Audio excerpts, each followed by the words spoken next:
श्याओ अभी फीमो के ऊपर गिरी ही होती है कि तभी उसे यूनजू की कॉल आती है जो इसे मीटिंग में आने के लिए कहता है। तो फीमो उसे कह देता है कि मैं अभी बिजी हूँ इसलिए मीटिंग अटेंड नहीं कर पाऊँगा। ये कहकर वो कॉल डिस्कनेक्ट कर देता है और श्याओ को वो फिर साइड पे करने लगता है। अब थोड़ी देर बाद जब उसकी आँख खुलती है वो तो खुद को इस घर में पाकर बहुत खुश होती है और फीमो के आने की आवाज़ सुनकर बेहोश होने का नाटक करने लगती है। बट वो भी जानता था कि ये होश में आ चुकी हुई है, इसलिए वो यहीं पर ही खड़ा उसे देखने लगता है और उससे पूछता है कि तुम लिंगर और जियांग को कैसे जानती हो। लेकिन वो इसे कहती है कि तुम मेरे पर्सनल मैटर्स के बारे में ना ही जानो तो अच्छा है। खैर अब वो बीमार थी तो फीमो उसे यहाँ रहने की इजाज़त दे देता है। ये सुनकर तो श्याओ बहुत खुश हो जाती है। अब वो खुद के लिए एक रूम भी ढूंढ लेती है जहाँ पर सेटिंग वगैरह करके कपड़े चेंज करके वो फिर लेट जाती है कि तभी ऊपर से फीमो आ जाते हैं। वो उसे कहते हैं कि तुम ठीक हो गई हो तो अब यहाँ से जा सकती हो। वो भी एक नंबर की बहानेबाज होती है। वो थर्मामीटर बल्ब से लगाकर गर्म कर लेती है और उसे दिखाती है कि ये देखो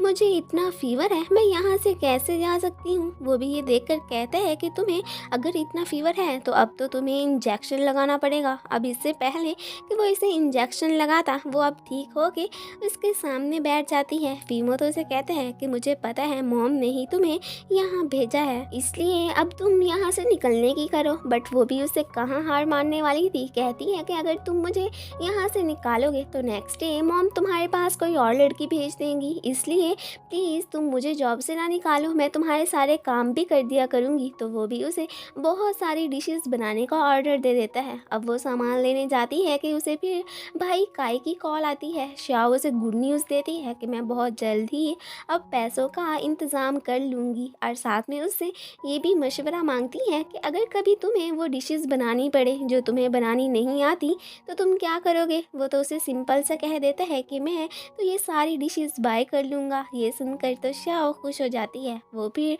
बहुत सारा खाना बाय करके घर लाती है। तो अब फीमो जब ये खाना टेस्ट करता है तो उसे पता चल जाता है कि ये तो रेस्टोरेंट का है और वो उसे ये खाना खिलाकर इम्प्रेस नहीं कर पाती। अब फिर वो दोबारा से सामान लेने जाती है तो उस वक्त उसे जिया जी की कॉल आती है और वो उससे हेल्प मांगती है कि मैंने सेट पे जाना था तो एक प्रॉब्लम होने की वजह से नहीं जा पा रही हूँ, तो क्या तुम मेरी जगह एक्टिंग करके मेरा काम आसान कर सकती हो। तो श्याओ वहाँ जाने के लिए तैयार हो जाती है। श्याओ को एक मेड का रोल प्ले करना था और यहाँ की लीड एक्ट्रेस कोई और नहीं बल्कि लिंगर होती है। वो तो स्क्रिप्ट के बहाने श्याओ को बहुत सारे थप्पड़ मार देती है। कंपनी के ऑनर की सिस्टर थी तो इसलिए डायरेक्टर को भी उसे कुछ कहने की हिम्मत नहीं होती। यूनजू भी यहाँ पर किसी काम से आया होता है तो वो डायरेक्टर से लिंगर को इसे श्याओ को यूँ थप्पड़ मारने से मना करता है, लेकिन वो भी तो आगे से कुछ नहीं कर सकता था। तो फेवर के लिए यून ये वीडियो बनाकर फीमो को सेंड करता है। तो अब फीमो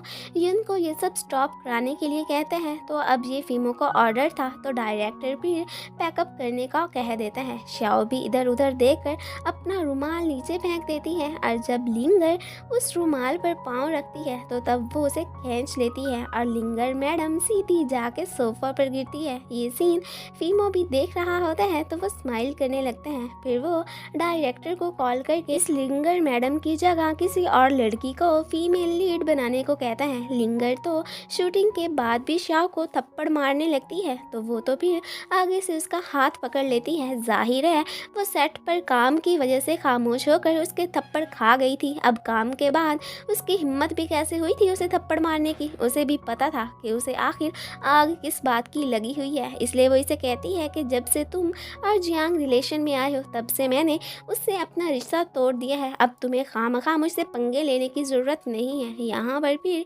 जिया की भी एंट्री होती है तो उसे देख कर तो यूनजू को उससे फर्स्ट साइट लव हो जाता है। और होता भी क्यों ना, हमारी जिया ये भी किसी से कम नहीं थी। वो फिर डायरेक्टर से श्याओ का पूछकर उसके पास जाती है और उससे सॉरी बोलती है कि शायद सेट पर जो कुछ हुआ वो मेरी वजह से ही तुम्हें बर्दाश्त करना पड़ा। तो श्याओ से कहती है कि ऐसी बात नहीं है, लिंगर अब जियांग की गर्लफ्रेंड है तो इसलिए उसके पास मुझे मारने का रीज़न था। खैर फिर वो जब यहाँ पर उसे अपने थिएटर की प्रॉब्लम्स बताती है तो वो उसे पैसे देने की बात करती है, लेकिन श्याओ ये कहकर पैसे लेने से मना कर देती है कि मुझे अब जॉब मिल गई है और वो फिर वहाँ से चली जाती है। जब वो घर आती है तो अपने सामने आइस बैग को पड़ा देखकर वो सोचती है कि क्या ये फीमो ने मेरे लिए रखा है? अगर रखा है तो उसे फिर मेरी चोट का कैसे पता चला? खैर वो फिर इन बातों को भुलाकर उसके लिए खाना बनाने लगती है। खाने की खुशबू फीमो को किचन में खींच के लाती है और जब वो ये खाना खाता है तो उसे याद आता है कि एक रेस्टोरेंट पर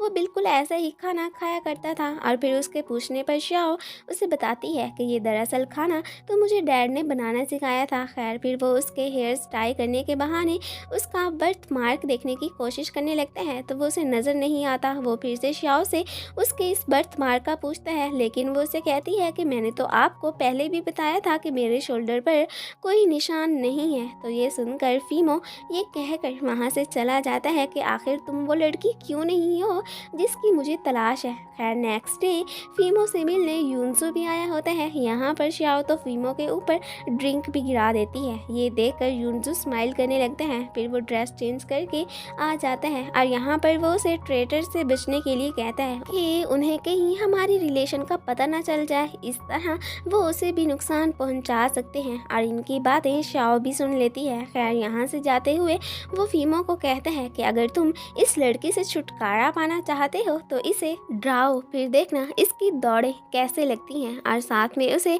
प्लान भी बताने लगता है। अब इन दोनों को क्लोज देखकर शाओ तो कुछ और ही समझ बैठती है। अब आप लोग भी समझ ही गए होंगे हमारी शाओ ने फीमो को क्या समझ लिया है। वो फिर खुद के लिए मेंस ड्रेस ऑर्डर करती है। रात को फिर एक जेंटलमैन बनकर उसके सामने जाती है और वो जब उसे सर कहकर मुखातिब करती है तो तब फीमो को ये आवाज़ जानी पहचानी लगती है। जिस लड़की ने उसकी जान बचाई थी ये वॉइस बिल्कुल उसे उस जैसी ही लगी थी। खैर फिलहाल तो वो शियाओ को क्लोज करके उसे कहता है कि क्या तुम डर गई हो कि मैं तुम्हारे साथ कुछ करना दूं? तो अभी उसे कॉल आती है तो शियाओ तो वहाँ से भागने की करती है। जियांग तो युआओ हुआ कंपनी में अपने कदम जमाने के फुल मूड में होता है। फीमो और यूनसू वीडियो कॉल पे बिजनेस के बारे में डिस्कशन करते हैं और जहाँ पर जब वो उसे जियांग का बताता है कि वो लिंगर का फियांसी है और साथ में वो हमारे एक प्रोजेक्ट को भी ज्वाइन करना चाहता है तो फीमो से जियांग को कॉल मिलाने के लिए कहता है। जब वो उससे बात कर रहा होता है तो तभी उसे एक शरारत सूझती है। वो जानता था कि ये शियाओ का एक्स बॉयफ्रेंड है क्योंकि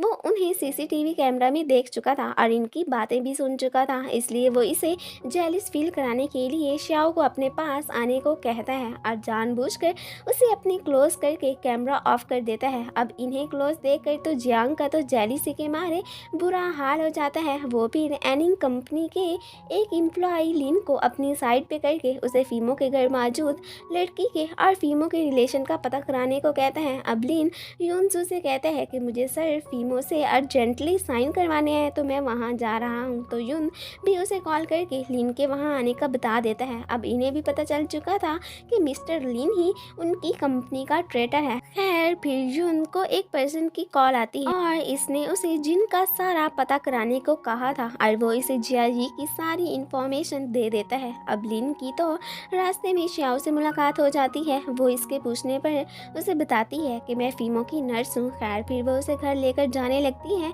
वहाँ पर वो फीमो से एक फाइल पर साइन करवाता है और वो तो जानबूझकर शियाओ को अपने पास बुलाकर उसके सामने ऐसे शो करवाता है कि जैसे इन दोनों के बीच तो कोई बहुत गहरा रिलेशन है। लिन तो फिर वहाँ से चला जाता है और फीमो फिर शियाओ को खाना बनाने के लिए भेज देता है। अब ये जासूस साहब फिर जियांग को कॉल करके बताता है कि इस लड़की का तो फीमो के साथ बहुत ही कोई गहरा रिलेशन है, ये 24 घंटे उसके साथ ही रहती है, इसलिए हमारा तो फीमो के करीब जाने वाला टारगेट भी कंप्लीट नहीं हो पाएगा। खैर जियांग के शैतानी माइंड में एक आइडिया आता है कि वो अब शियाओ को अपने फ़ायदे के लिए यूज़ करेगा। फीमो शियाओ को खाना बनाते हुए देखते हैं तो तब बहुत खुश होता है। अब खाना बना तो बहुत अच्छा होता है लेकिन वो उसे कहते हैं कि ये बिल्कुल भी अच्छा नहीं बना, जाओ जाके और बनाओ। और जब वो सामान लेने जाती है तो पीछे से वो सारा खाना खा जाता है। अब शियाओ खाना वहाँ ना देकर उससे पूछती है कि ये कहाँ चला गया तो वो उसे झूठ बोल देते हैं कि ये तो मैंने सारा फेंक दिया और साथ में ज़्यादा खाने पर